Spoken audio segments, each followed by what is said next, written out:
ॐ भूर्भुवस्वः तत्सवितुर्वरेण्यं भर्गो देवस्य धीमहि धियो यो नः प्रचोदयात्.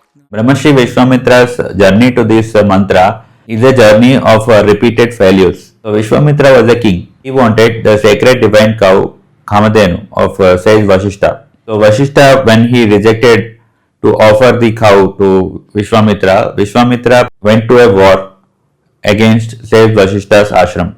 He took an entire army. He was eventually defeated by the divine spiritual power of sage Vasishtha. He realized that worldly power and army are useless against the spiritual energy of Brahmarshi Vasishtha.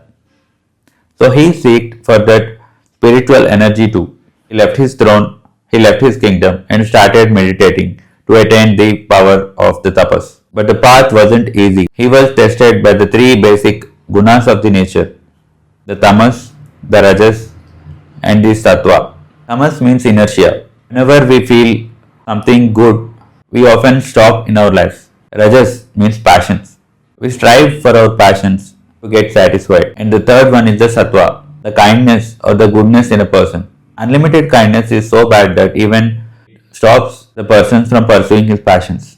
So what is the tamas phase? The sage Vishwamitra, when he started meditating, he was initially disturbed by the celestial beauty Menaka. Eventually he married Menaka, he started a life and spent almost 15% of his life with her.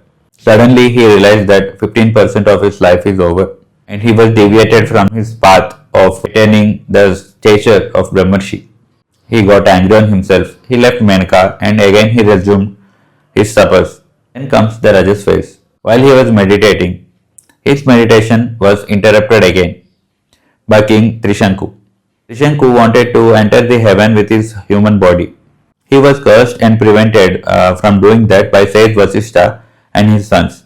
Knowing this, Vishwamitra took it to his ego and promised Trishanku to send him into the heaven in his human body form. He tried, even created a parallel heaven in between the earth and heaven, but he ultimately couldn't do that. And suddenly he realized that 15% of his life was again wasted. His spiritual energy again drained out. Frustrated, he prayed to the Trimurtis to give him the power to meditate. Then he was blessed with this Gayatri Mantra in the divine form of goddess Gayatri. And again Vishwamitra resumed his tapas and started meditating. Then comes the third phase, that is the sattva. Sattva guna is still left in him. So again Vishwamitra started meditating and one day he heard the sound of the cry of a boy. The boy was called Sunashepa. He was being sent to human sacrifice by his parents on the orders of King Harishchandra.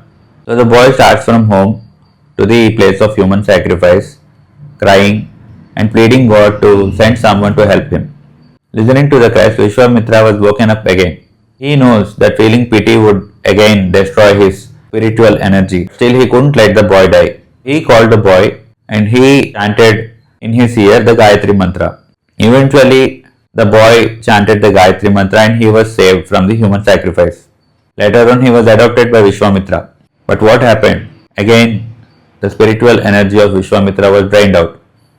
He had to start from the beginning. Again he resumed his meditation. This time he meditated so severe that his energy woke up Brahma. Brahma came to Vishwamitra and told him that he had attained the stage of Maharishi. But to attain the stature of Brahmarshi, he has to be blessed by Vasishtha.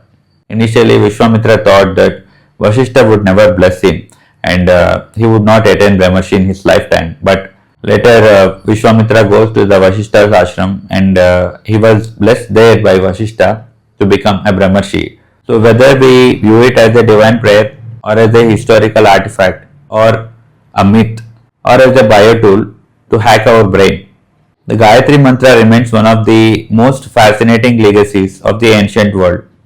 It reminds us that sometimes the most powerful thing we can do is to just breathe and ask for a little more light. Thanks for listening to Know Things.